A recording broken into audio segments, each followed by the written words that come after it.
Welcome to NucleCast, the official podcast of the ANWA Deterrence Center.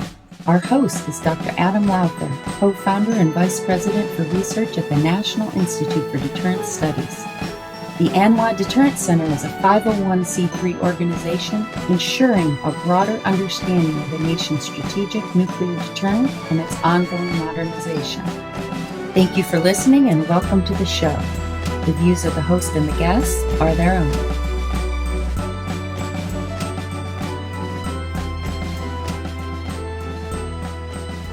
Welcome back to another great episode of NucleCast. Of course, I'm your host, Adam Lowther, and today we have it's a prescient guest. We have great guests always, but now it's prescient. Lieutenant General Retired In-Bum Chun of the Republic of Korea Army. His last job on active duty was as the commander of Korea's Special Forces Command, and then now he's one of the leading thinkers in South Korea, and he writes widely. He's written for Global Security Review, and he writes in a number of other periodicals in the U.S. and in South Korea, and he's always got prescient thoughts. And I asked General Chun to come on because he had written an article for me that discussing President Yoon's martial law declaration, and that's now been about a week ago. And so we thought, there's been a lot that's happened over the last week, and we thought, who better to come on and talk about what's going on in South Korea than In-Bum Chun. Well, with that, welcome to NucleCast. Thank you again for the invitation. So can you walk us through what happened originally and then what's subsequently happened in response?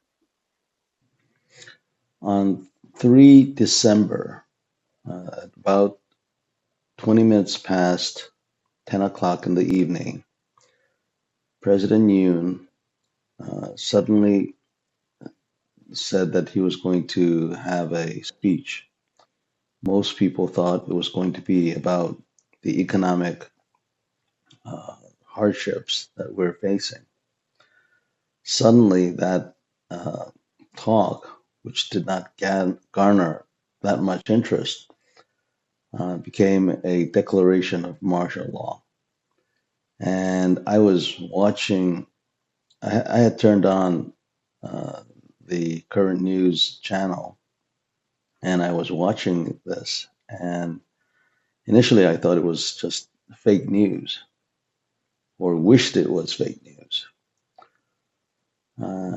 And President Yoon declared martial law. And the reason that he gave was that he felt that the National Assembly was a den of criminals.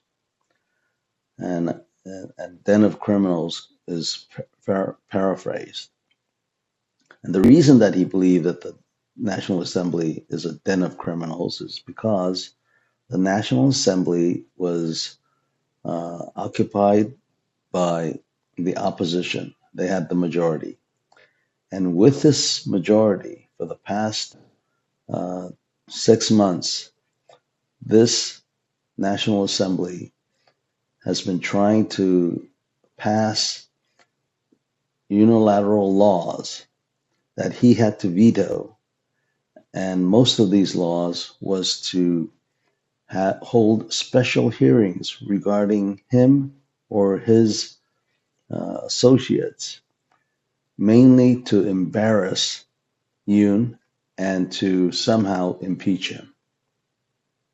The latest impeachment attempt is to impeach the prosecutors who are trying to investigate illegal activities of the head of the opposition leader.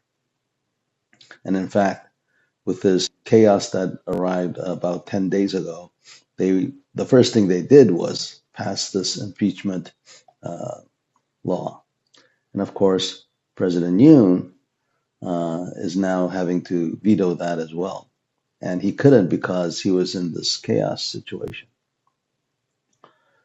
The total number of these kinds of unilateral passing of law or attempts at impeachment was 24 during the past 6 months. So the opposition has been really at it. It finally culminated in the opposition's attempt to unilaterally pass next year's budget. This has never happened in Korean history.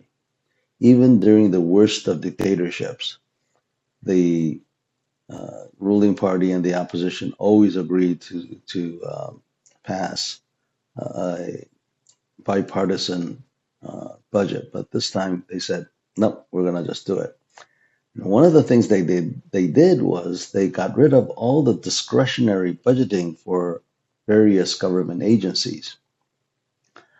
So included in this discretionary budget is not only the budget that the presidential office could use, but even the police and intelligence services. So in case of the police, when you're on a stakeout, you use this money to catch narcotics dealers or things that you would require long time surveillance. So it's just unfathomable how they're using their powers for not the right reason. So that's why my president called them a den of criminals. But then the president made this fantastic move where, in order to solve a political problem, he used a military solution, which is something that is just unthinkable. Now, the reason that we have martial law in Korea is because we have the North Koreans always trying to invade and communize South Korea. If something like that happens, we need to mobilize our nation. And when you try to mobilize a nation, you need to do it really fast because Korea is not that big. And in order to do that, you need extraordinary authority. And that's where martial law comes in, where you get that kind of authority. So martial law is required, and its use is for that kind of emergency situation, not for a deadlock at the National Assembly. And another thing is, how the hell did we get into this deadlock? How the hell did the opposition get the majority votes? Well, it was Yoon and his administration's ineptitude for the past 2 years. I mean, Yoon has done some really great things with the relationship with the United States and neighboring Japan. I really support that. And personally, he and his administration has passed a law illegalizing the eating of dog meat. So I'm just way happy with those things.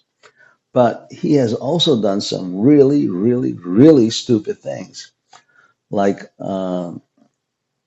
being unable to anticipate the failure to secure the Busan Expo, or the fiasco that we had with the Boy Scouts event in Korea. It was a fiasco. So because of those things and other things, the people voted against him. Now, I say voted against him because that's what happened exactly. We did not vote for the opposition. We voted against him to give him a warning. Hey, you need to be a better president. And instead, I think he took it personally. So he declares martial law. And then this all happens. It ends within 6 hours. The National Assembly repealed it, and so forth. Things are coming out every day now. The opposition is thinking that this is a great opportunity to impeach him. They have like 70% of the Korean public behind them, but there is still 10 to 15% of the Korean public who believe Yoon was correct in what he did, that they feel that the opposition are a bunch of commies, that they can't be reasoned with, and rather than being read, the martial law was probably better, and they feel that too bad Yoon didn't succeed. So that's the wide divide we have here in Korea right now. People are demonstrating against Yoon and for Yoon. About 150,000 to even more people are demonstrating for his impeachment, while about 20,000, 30,000, which is still a significant number, are demonstrating to support Mr. Yoon. For the past 10 years, there's been no violence involved with demonstrations, and hopefully that'll continue. But there's always the chance that any element, anti-social, anti-Republic of Korea, could get in and make this situation worse. So that's the perils that we have.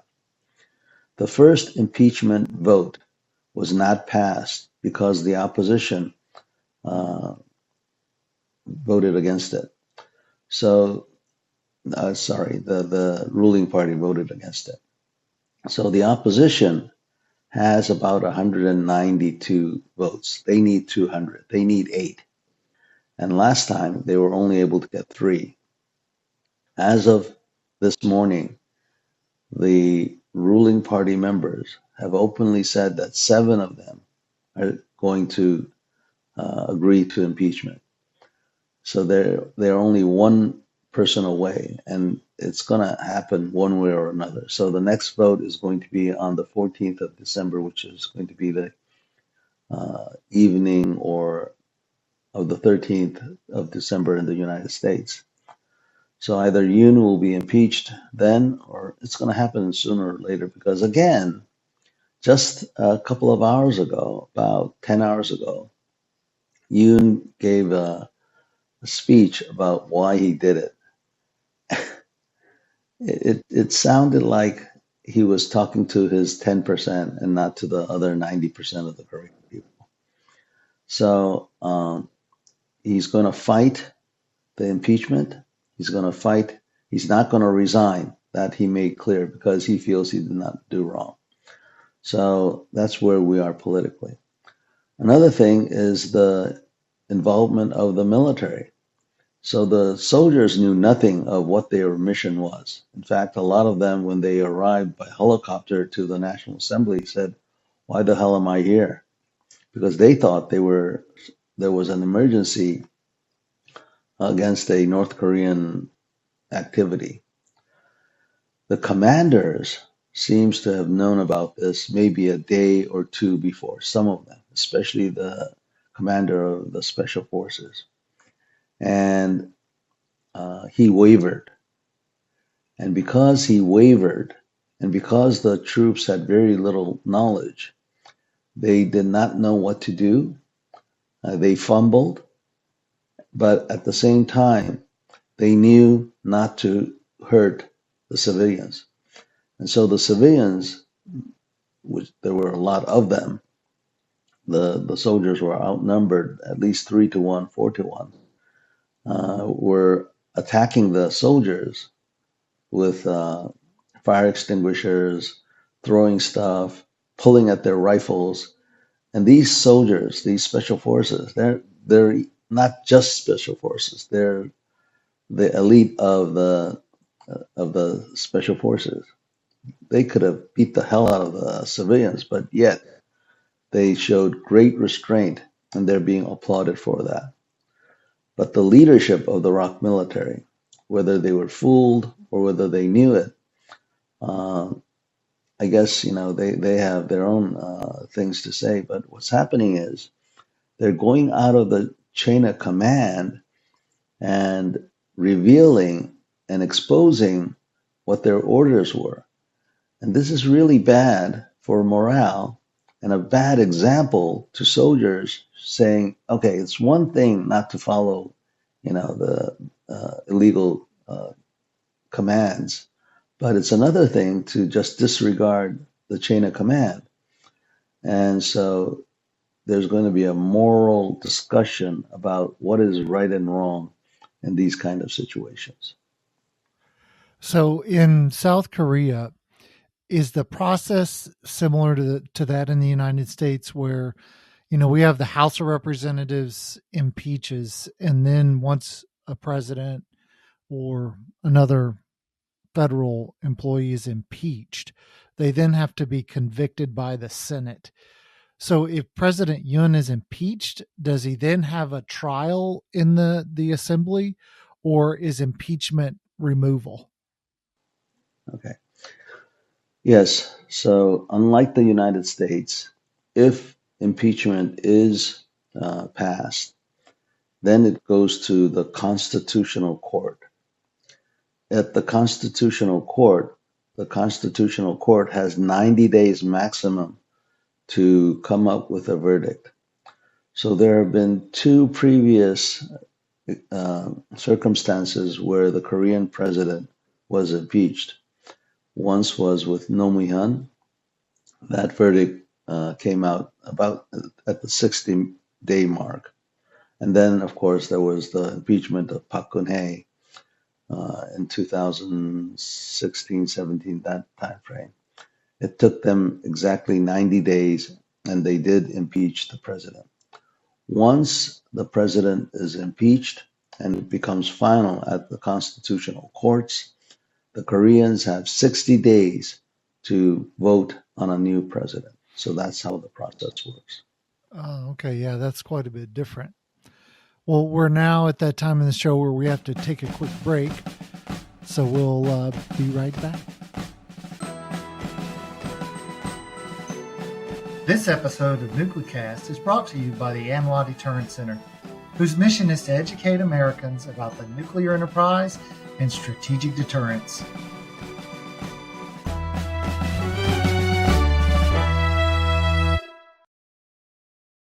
And we're back, and we're talking to Lieutenant General retired In-Bum Chun. We're talking about what's going on in Korea right now, and you very nicely laid out exactly what happened, and this impeachment process and sort of what's going on. As you look to the days, weeks, months ahead, what are the things that you think might happen, and what do you fear? What do you hope happens? How are you looking at the near term and long term future? So, best case is impeachment is passed and the Korean president accepts this verdict and waits it out, like all the previous Korean presidents. And he'll stay quiet for whatever period that the constitutional courts will take its time to make the final verdict. It looks like President Yoon is quite confident that even if he is impeached uh, at the National Assembly, that he has done nothing wrong legally, and therefore the constitutional courts will uphold his position. And if that happens, we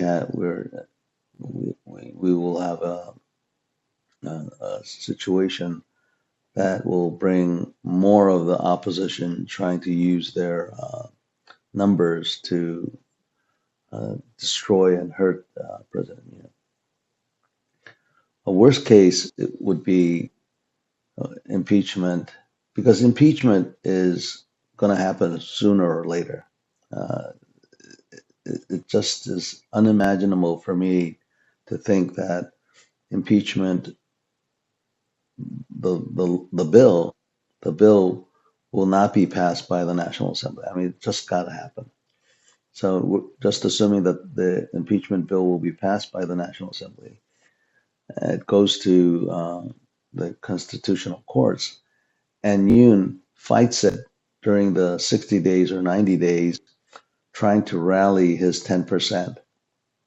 And of course, the people will be in the streets during this time, and people can get excited, and or North Korea, they have their sympathizers and their agents down here in South Korea And there's a likelihood that they will be given orders to instigate violence.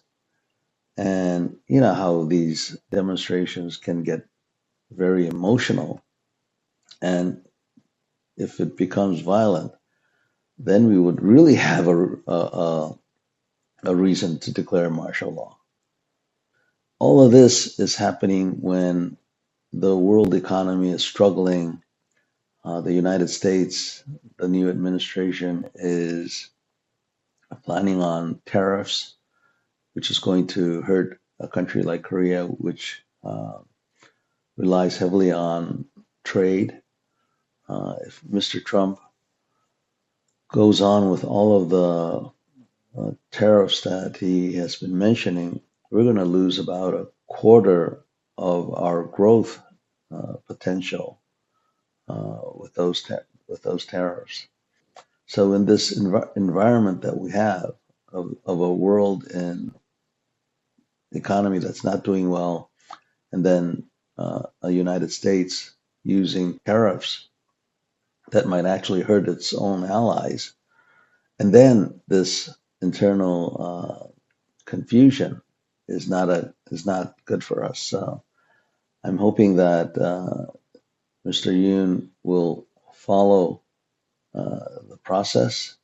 Hopefully, he will, you know, be measured in his actions and his words, and let the democratic process uh, proceed.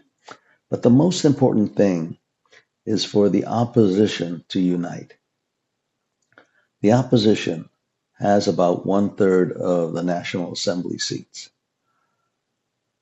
But if they are able to unite, it doesn't mean that Yoon's impeachment will automatically result in the opposition coming back to power as the reigning government in Korea. Because the opposition, the so-called Democratic Party, has lost a lot of credibility the last time they had it. Why do you think we voted for a guy like Yoon? You know. So anyway, if the ruling party, the PPP, the People Power Party, if they can unite with one candidate, then we have a chance. Unfortunately, I can't guarantee that the PPP will unite because they're a bunch of politicians and they're more selfish and stupid than patriotic and doing what they should be doing, which is looking after the people. So this is obviously symptomatic of larger problems in South Korea. Could you maybe, for many of our listeners who are unfamiliar with sort of the state of play in South Korea, could you maybe give us a laydown of what politics and Korean society look like, and the divisions and who's on what side, and what are the major parties advocating? So you have to go back to the very beginning of the Republic of Korea. The Republic of Korea was established in 1948, 3 years after we were liberated from the Japanese by the United States. The United States came to South Korea, and the Soviets came to North Korea, and the Soviets knew exactly what they wanted. They wanted a communist state. They were very systematic in establishing that. In South Korea, we had to guarantee human rights and freedom of press, all those things. But you have to remember what South Korea looked like during that time. South Korea was a poor, poor, poor country. 80% of the people could not read or write. It was, they had a reason why they called it the Hermit Kingdom, because, we were a bunch of hermits. Now, these South Koreans, these ignorant South Koreans, they were under Japanese colonial rule for 35 years. And the Japanese were not kind to the Koreans. So if you were a young man in the 1920s, it had already been 15, 20 years since Japan had ruled Korea, and they treated you like an animal. You knew that Japan was a capitalist country and that it was an imperialist country. So you thought to yourself, imperialism and capitalism are bad words. And then you heard in a far, far country called Rosoa, which is Russia, that communism had come and now everyone was free and equal. Do you think you might have been a communist without knowing what the consequences of that is and how fake communism is? So in 1945, a lot of South Koreans thought that they were communists. And when the United States came with democracy and freedom and all that, but more importantly, Christianity, Christian faith came to South Korea with Lee Seung-man, a person who had been living in the United States fighting for Korean independence, came, and with the support of the United States, he became the ruling president, the first president of South Korea. So now you have a situation where a lot of the educated Koreans considered themselves as communist or socialist and who are opposing a US-backed minority of democratic capitalist people. And there was a lot of strife in South Korea. What I'm trying to say is, from the very beginning, there was a lot of internal fighting in South Korea. And it culminated in a major war instigated by the North Koreans. And there was a lot of killing. By the end of the Korean War, 10% of the Korean people were killed, and Koreans killed each other. And at the end of the war, there was still a lot of bad sentiment in South Korea. And until the 70s and early 80s, North Korea actually had a better life standard than the South Koreans. And so many people argued that South Korea, the so-called democracy, is a dictatorship with lower living standards, and the North Koreans is a so-called communism, and they have better living conditions. And so there was a lot of ideological strife there. But now capitalism has won, and you would think that these communists, these socialist-leaning people, whose families were killed or murdered or executed during the Korean War and before the Korean War, they identify themselves not as communists, but as people, I think they call themselves, progressives and leftists, but they find their roots from those years. And so there's this great divide in my society. And the only thing that prevented violence is because of the way that South Korea has been able to unite in the goal of having a better standard of living. And so that's what united us. It resulted in South Korea being way better, living better than the North Koreans. And but still, that divide exists. And because of this divide, the liberals and the conservatives just can't mix. And then, of course, you have the ultra right and you have the ultra left, and they're both crazy. And so, does this all sound familiar to you?